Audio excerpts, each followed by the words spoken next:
J'aimerais discuter d'un argument que je pense, je vois un petit peu les messages sur Facebook, un petit peu les messages que nous recevons, et nous nous rendons compte que c'est vrai que c'est une situation qui n'est pas facile pour tous. Tout dépend, comme je dis à chaque fois, de notre degré de foi, quelle est notre intimité avec le Seigneur. Et nous avons des fois des moments qui sont durs pour tous. Ça fait partie de la vie chrétienne. Et mon frère, ma sœur, ce message a pour but de t'encourager. Encourager à ne pas abandonner. Encourager à ne pas lâcher la main de Dieu.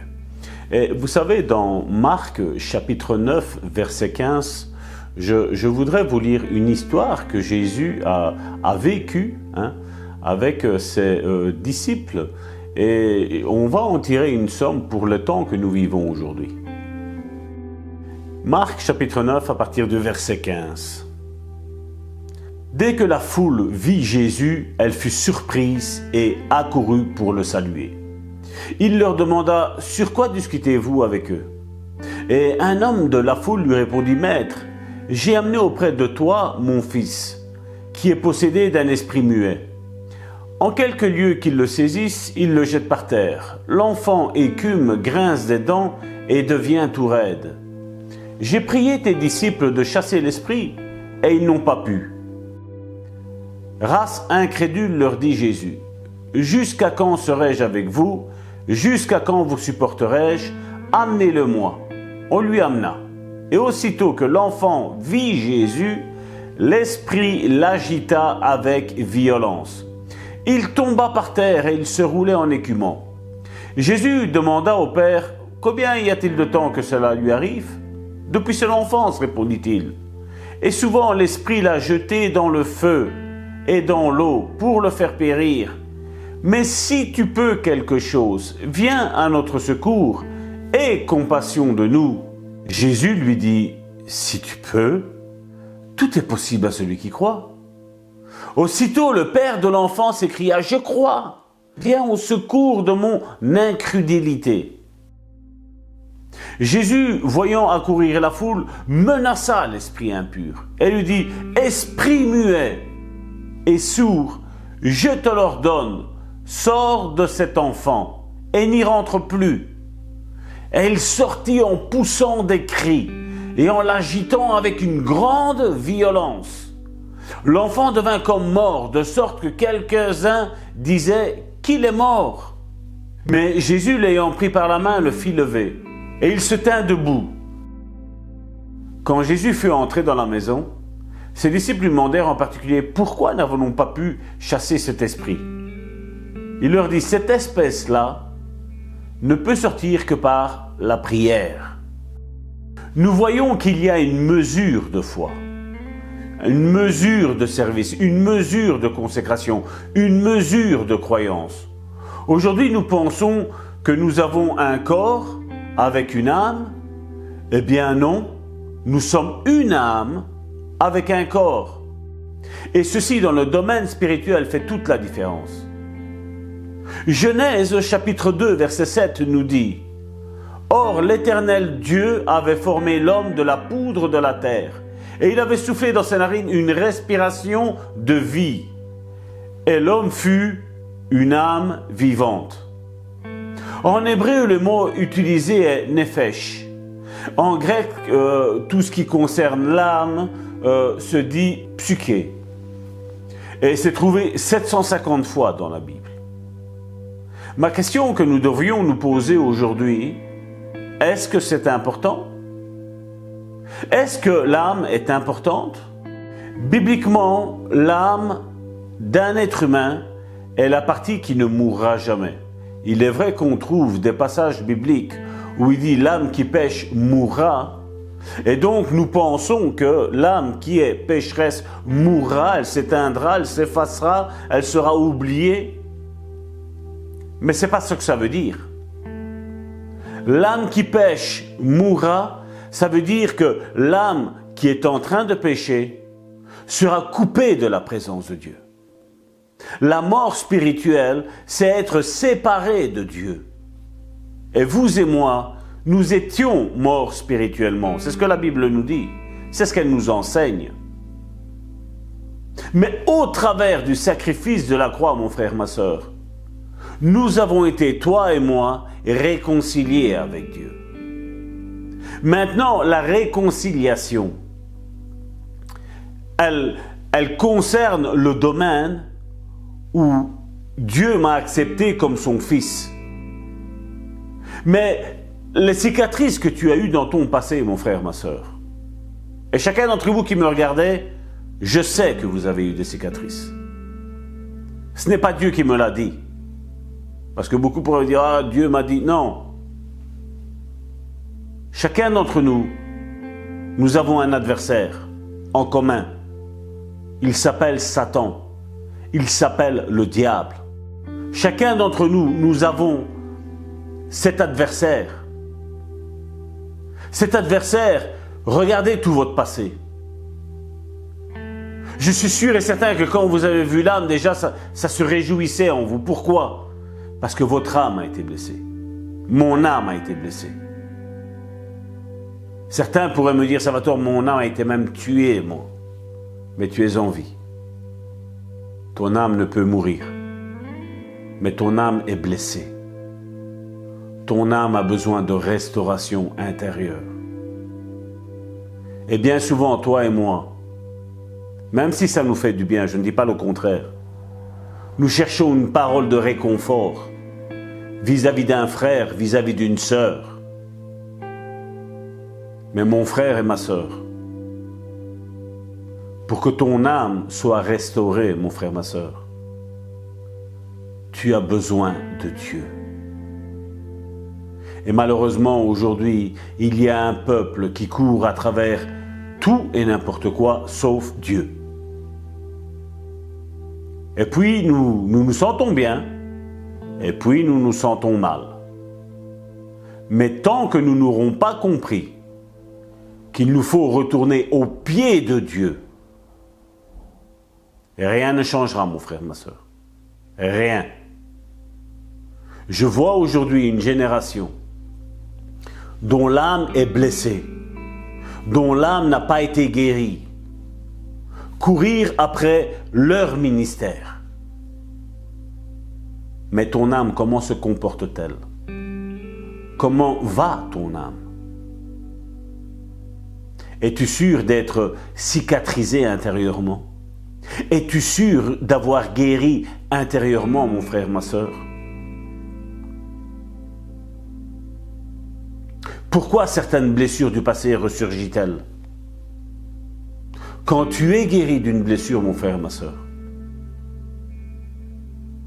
quand on te parle d'une situation bien précise, ça ne te fait plus rien. Tu as le souvenir, parce que les souvenirs, nous ne savons pas les effacer. Nous savons effacer des personnes de nos vies, des personnes qui nous ont fait du mal, et je le conseille de le faire. Même si je sais que ça va à l'encontre de ce que beaucoup aujourd'hui disent. Mais la Bible nous dit, c'est dans Proverbes, garde ton cœur plus que toute autre chose, car c'est de lui que vient la source de la vie, mon frère, ma sœur. Et Dieu nous demande de garder notre cœur. Dieu nous demandera compte de la manière dont nous avons gardé notre cœur. Une personne qui te fait inlassablement du mal, mon frère, ma sœur, tu as beau être chrétien, tu as beau être pasteur, tu as beau être prophète, tu dois t'en éloigner. Parce qu'aujourd'hui, ça ne te fait rien. Demain, ça ne te fait rien. Mais après-demain, ça te fera du mal, mon frère, ma sœur. Et toi et moi, nous avons besoin de garder notre cœur. Tant de passages bibliques nous le disent. Nous avons besoin de garder notre cœur, mon frère, ma sœur. Tu as besoin de rester en communion avec des personnes qui te remontent le moral, qui te relèvent vers le haut. Pas qui te rabaissent tout le temps, mon frère, ma sœur. Non. Tu as besoin de personnes dans ta vie qui sont là pour t'encourager, qui sont là pour te fortifier. N'est-ce pas? Tu as besoin de ça. Et cette étude, cette petite série que nous allons faire, qui vont sortir un petit peu de temps à autre, Je veux qu'elle ne dure pas trop longtemps. Parce que je veux, mon frère, ma soeur, que tu assimiles ce que j'ai à te dire. On ne parle pas de doctrine ici. Dans cette étude, mon frère, ma soeur, tout au long que je vais le faire, ça va durer maximum une demi-heure. J'ai besoin d'une demi-heure de ton attention. Et si tu veux que ça continue, mets-le dans le commentaire. Parce que chacun d'entre vous, chacun d'entre nous, nous avons été blessés. Des paroles nous ont marqués, comme au fer rouge, comme on marque les animaux.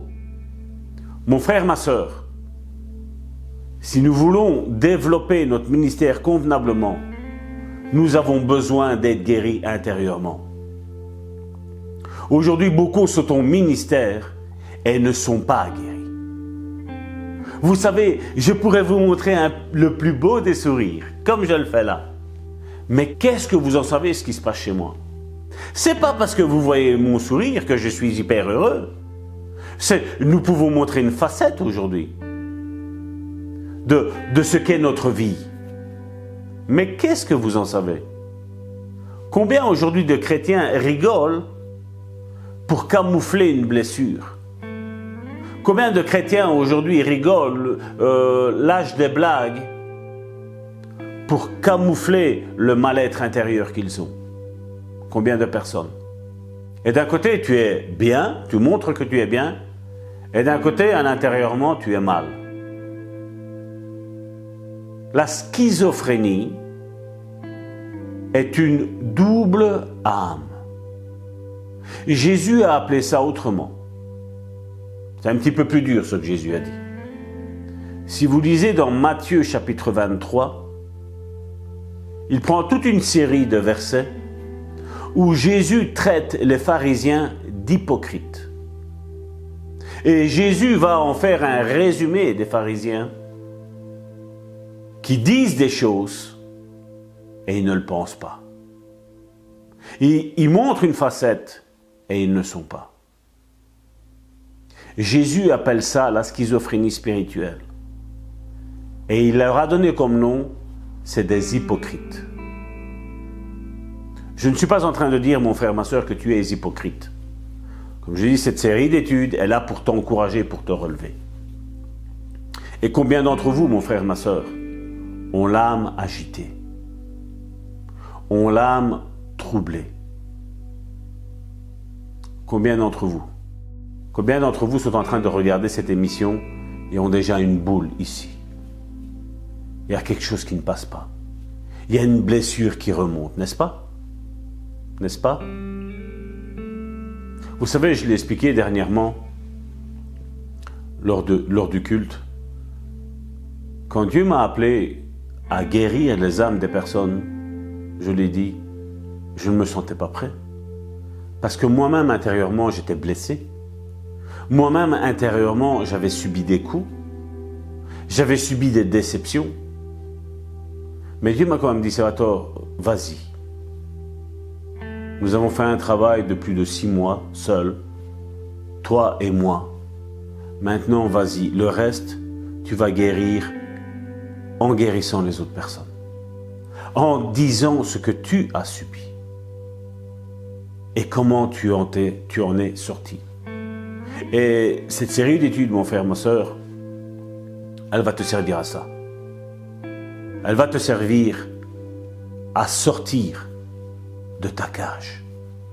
Combien se sentent aujourd'hui dans cette cage? Combien entrevoient une porte ouverte? Notre porte ouverte, c'est Jésus. Combien ont accepté le Seigneur? Mais combien sont troublés intérieurement? N'est-ce pas? Ton âme est agitée, mon frère, ma soeur. Les blessures du passé sont toujours là. Elles n'ont pas changé. Elles sont là. Et tu as envie de t'en sortir. Des fois même pour te protéger, mon frère, ma soeur, tu as montré l'image de qui tu n'étais pas. Regardez, les églises sont remplies de ça. Des personnes qui se sont ressenties rejetées. Rejetées du mari, rejetées des parents, rejeté du frère, rejeté de la sœur. Je ne parle pas du frère et de la sœur à l'église, même si ça peut rentrer en ligne de compte aussi. Je parle du frère et de la sœur charnelle qui te rejettent, qui te méprisent. Et on voit nos églises aujourd'hui, surtout au niveau des sœurs, où la jupe remonte de plus en plus, où les décolletés descendent de plus en plus, pour attirer le regard, pour trouver un mari spirituel. Mais mon frère et ma sœur, crois-tu que tu vas trouver un homme spirituel s'il est attiré par ton corps? Il sera tout aussi charnel. Nos églises aujourd'hui en regorgent. Nos églises sont pleines de personnes qui ne sont pas guéries. Combien de pasteurs aujourd'hui font la course à l'évangélisation? Non pas pour la compassion des âmes qui sont en train de se perdre, mais pour dire voilà, moi je suis pasteur de autant de fidèles. J'ai une grande église. Vous savez, ça ne m'intéresse pas d'avoir une grande église. Ça ne m'intéresse pas du tout. Jésus ne nous a pas demandé de faire de grandes églises. Jésus, avant de partir, a dit « Allez et faites des disciples ». Vous êtes-vous déjà posé la question? Comment ça se fait que les disciples ont réagi comme ça? Vous êtes-vous déjà posé la question? Un Thomas qui renie. Si moi je ne touche pas. Un Pierre qui est orgueilleux. Vous êtes-vous demandé pourquoi Pierre est orgueilleux? Vous êtes-vous demandé pourquoi Pierre voulait toujours passer avant les autres? Vous êtes-vous demandé pourquoi Thomas a dit « Si je ne touche pas, je ne crois pas à moi ». Même les païens le disent, même les païens connaissent cette histoire. Mon frère, ma sœur, l'Église malheureusement est malade. À quoi te sert l'Église, mon frère, ma sœur? L'Église doit être un lieu de consolation. L'Église doit être un lieu de restauration, mon frère, ma sœur. Et quand elle n'est pas ça, elle a perdu sa mission. Vous êtes-vous demandé pourquoi Jésus accueillait les gens de mauvaise vie et les pharisiens, il les jetait dehors? Vous êtes-vous déjà posé cette question, mon frère, ma sœur? Vous êtes-vous posé la question comment ça se fait que Jésus, malgré qu'il a été rejeté, jamais il ne s'est plaint? Jésus savait qui il était. Et Jésus, malgré qu'il a dû quitter son pays à la naissance et aller dans un autre pays, parce qu'il y avait des gens qui voulaient le faire mourir, ses blessures ne l'ont pas atteinte. L'âme de Jésus est en bonne santé. Combien aujourd'hui disent j'ai Jésus qui vit en moi? Mais Jésus avait une âme en bonne santé. Mon frère, ma sœur, dans quel état est ton âme? Combien de chrétiens aujourd'hui sont dépressifs? Combien de chrétiens aujourd'hui pensent au suicide? Combien de chrétiens aujourd'hui divorcent? Vous savez, l'Église, surtout ici en Europe,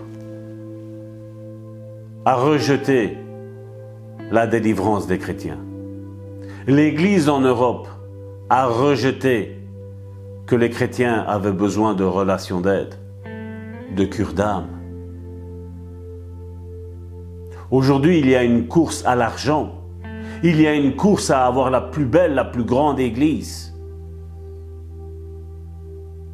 Mais combien de disciples y a-t-il, mon frère, ma sœur? Si Jésus viendrait là maintenant, et tu dirais, toi, va aider cette personne-là, quelle serait ta réponse? Comment va ton âme, mon frère, ma sœur?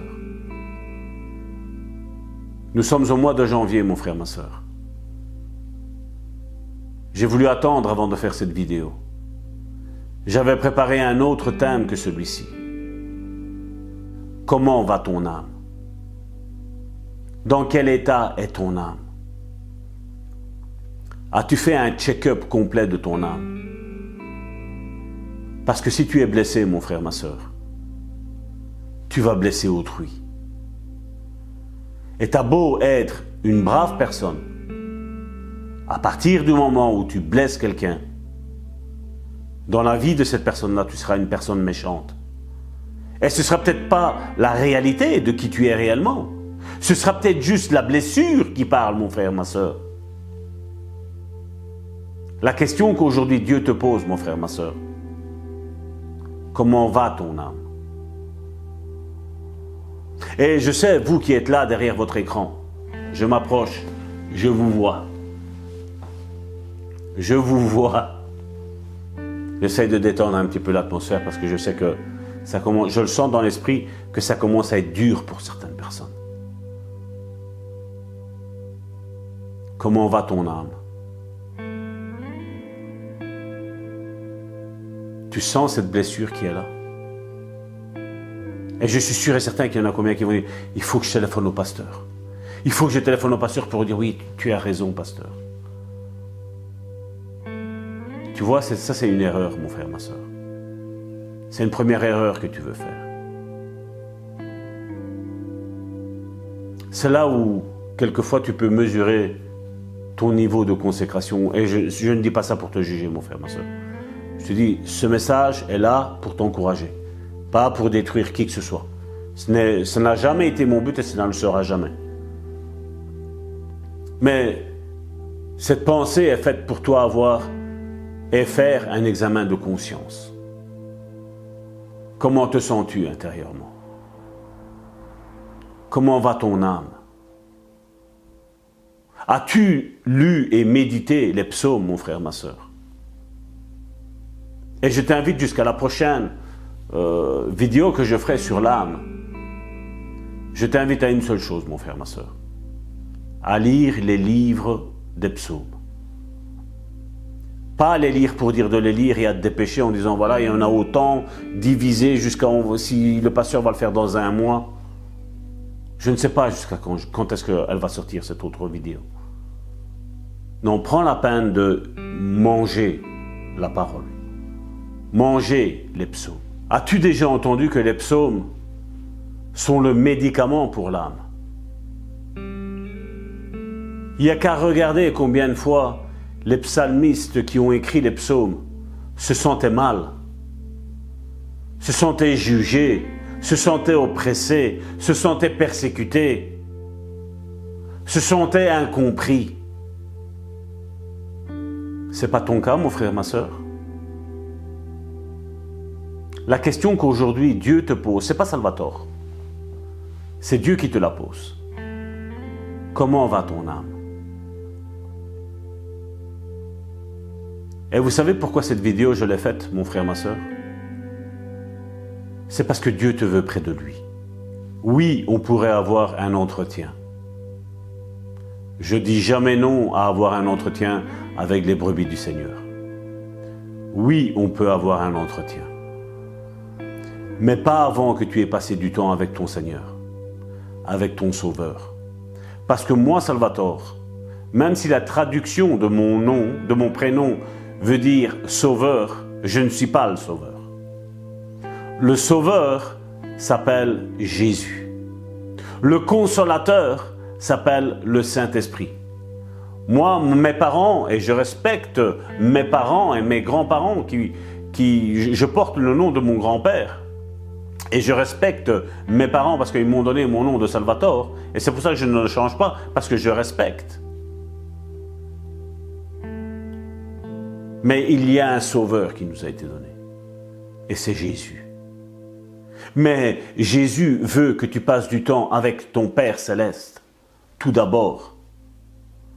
Et si tu as des incompréhensions, oui, je suis là, mon frère, ma soeur. Oui, on peut éclaircir cela. On peut prier ensemble aussi pour cela. Je ne suis pas en train de te dire non, je ne suis pas en train de te rejeter. Mais aujourd'hui, à la place de courir auprès des hommes, il serait temps d'aller aussi auprès de Dieu. Il est vrai qu'il y a des ministères et malheureusement, ils sont peu. Comme pasteur, je pense que le ministère de pasteur est celui le plus approprié pour aider les chrétiens à rentrer dans leur guérison intérieure. Mais comment va ton âme? C'est la question qu'aujourd'hui Dieu te pose. Comment va ton âme? As-tu été auprès de ton Père? Et arrête de dire « Dieu sait ». Non. Dieu sait ce qu'on a besoin. Mais Jésus a dit « Allez auprès de votre Père, ouvrez votre bouche, dites-lui ce que vous avez besoin ». Même si Dieu le sait avant même que tu le demandes, Dieu veut que ça sorte de toi. Parce que tant que tu tiens à l'intérieur de toi ce qui te fait mal, mon frère, ma soeur, ce qui te ronge, mon frère, ma soeur, ça reste à l'intérieur. Mais quand tu parles, tu expulses cette douleur que tu as à l'intérieur de toi. C'est une première clé que je te donne aujourd'hui, mon frère, ma soeur, pour t'aider à guérir. Mais le temps que nous vivons, mon frère, ma soeur, c'est un temps où Dieu te veut près de lui. Dieu te veut plus proche. Dieu veut te connaître. Osée nous le dit, mon peuple périt parce qu'il lui manque la connaissance. Et beaucoup aujourd'hui ont insisté sur la connaissance des études bibliques, des enseignements, des livres. Mais premièrement, dans la version Parole de vie, il est exactement dit, c'est Osée 4,6 si mes souvenirs sont bons. Il dit, mon peuple périt parce qu'il ne me connaît pas. Pourtant Dieu l'appelle mon peuple, mais son peuple meurt. Pourquoi? Parce qu'il ne connaît pas Dieu. Parce qu'il ne va pas auprès de Dieu. Et si tu veux guérir, mon frère, ma soeur, du souci que tu as de ton âme, de la dépression qu'il y a dans ton âme, du découragement qu'il y a dans ton âme, de l'oppression qu'il y a dans ton âme, de cet esprit de mort qui te persécute depuis un bon bout de temps. Si tu veux sortir de ça, mon frère, ma soeur, rien que tel que lire les psaumes, méditer les psaumes, excusez-moi, rien que tel que de méditer les psaumes, rien de tel que d'aller auprès de Dieu. Et tu te mets là et tu dis, Seigneur, je te remets ces instants, comme je vais le faire maintenant. Inclinez vos têtes, nous allons clôturer cette thématique ici aujourd'hui, après la prière. Père, je te remets tous tes enfants qui sont là, Seigneur. Tu m'as appelé à être pasteur, Seigneur. Ce qui veut dire prendre soin de tes brebis. Et je ne veux pas faillir dans ce que tu m'as appelé. Mais je te prie pour ce frère, cette sœur qui est en train d'écouter. Tu vois les larmes qui coulent de ses yeux. Tu vois les blessures comme elles sont remontées. Seigneur, je te prie de bénir cet enfant qui est ton enfant. Je te prie d'enlacer cet enfant au nom de Jésus. Père, je te prie de consoler mon frère et ma sœur. Père, je te prie de te réconcilier avec mon frère et ma sœur. Père, je te demande de te faire connaître à mon frère et à ma sœur. Père, je te demande de guérir l'âme de mon frère et de ma sœur. Père, au nom de Jésus, guéris mon frère, guéris ma sœur. Et si on doit rentrer en contact, elle et moi, lui et moi, donne-moi les paroles qui viennent du trône de ta grâce, Seigneur. Parce que sans toi, moi, je ne sais rien faire, Seigneur. Mais je te prie, Seigneur, pour ces âmes qui sont en train de pleurer, pour cet homme qui se cache en train de pleurer, laisse expulser les larmes de ton corps, mon frère et ma sœur. Parce que ça, c'est la guérison qui s'opère dans ton âme. Mon frère, ma sœur, Dieu t'aime. Au nom de Jésus, nous t'aimons aussi. Sois puissamment béni. sois puissamment fortifié. Et à la prochaine. Afin que vraiment ton âme soit restaurée, encouragée. Priez pour moi pour que j'ai les bonnes paroles à vous donner la prochaine fois. Je ne sais pas quand est-ce que ça va être. Je ne veux pas donner de date, de semaine. Mais si ça vous a fait du bien, n'oubliez pas de mettre un j'aime. N'oubliez pas de partager à vos frères et vos sœurs qui souffrent. Et n'oubliez pas de commenter aussi. N'oubliez pas d'envoyer un mail aussi. Prie pour moi, 7777@gmail.com. Vous pouvez faire toutes vos demandes de prière là. Toutes vos demandes de contact, vous pouvez les prendre là. On va rester en contact. Je vais vous aider à rentrer dans votre guérison. Parce que Dieu veut votre guérison. Dieu ne vous a pas rejeté. Dieu vous aime, mon frère, ma soeur. Dieu ne veut plus que tu sois comme ça. Dieu m'a poussé à faire cette vidéo. Le thème que je voulais faire, le dossier s'est effacé complètement de ma tablette. Et j'avais commencé à apprendre quelque chose et je n'ai quasi pas regardé. Tout est venu du Saint-Esprit. Le Saint-Esprit est venu pour te parler, mon frère, ma soeur. Au nom de Jésus, reçois ta guérison et à la prochaine. Dieu te bénisse. Bye, je vous aime.